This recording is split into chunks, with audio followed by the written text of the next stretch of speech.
प्रिय श्रोताओं, नमस्कार। आज मैं आपको श्रीमद् भागवत पुराण के स्कंद 10 अध्याय 80 और 81 पर आधारित एक अद्भुत कथा सुनाने जा रहा हूँ। ये कहानी सच्ची घटनाओं पर आधारित है जो ग्रंथों में वर्णित है। हमने इस कहानी को भक्ति भावना और श्रद्धा के साथ प्रस्तुत किया है। विभिन्न ग्रंथों और पुराणों में इस कथा के विवरण में थोड़ा अंतर हो सकता है, किंतु हमने प्रामाणिक एवं प्रचलित संस्करण को अपनाया है। यदि कहीं मुझसे कोई अनजानी त्रुटि हो जाए तो मैं विनम्रतापूर्वक क्षमा प्रार्थी हूँ। मेरा उद्देश्य केवल आप तक सही संदेश पहुँचाना है।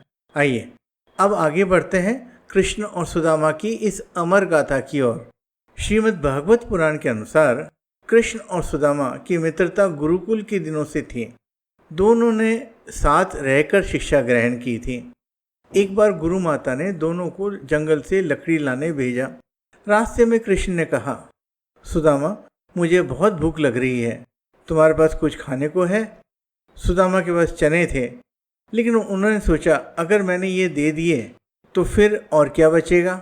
वे बोले, नहीं कृष्ण, मेरे पास कुछ नहीं है, और चुपके से सब चने खुद ही खा गए।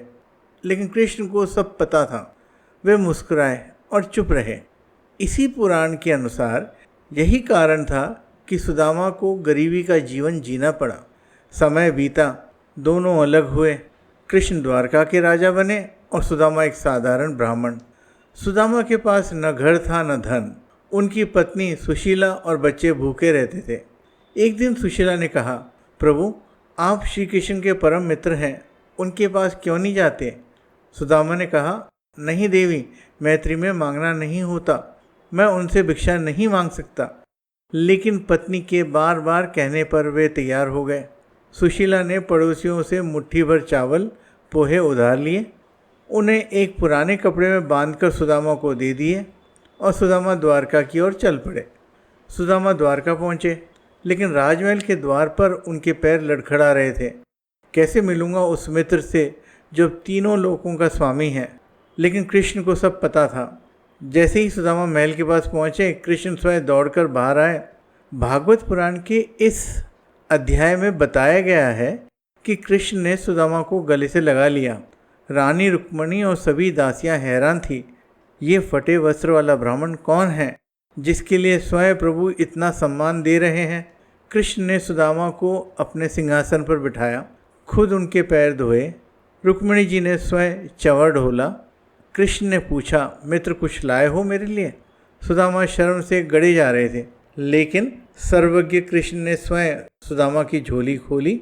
उन्होंने उसमें से चावल के दाने निकाले और खाने लगे। रुक्मणी जी ने हाथ पकड़ लिया, प्रभु, बस इतना ही काफ़ी है। लेकिन कृष्ण ने दूसरी मुट्ठी ली।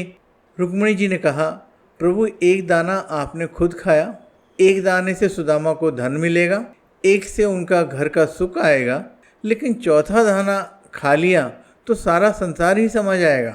ये सुनकर कृष्ण रुक गए। सुदामा ने कुछ नहीं मांगा। वे चुपचाप रात बिताकर वापस चल दिए।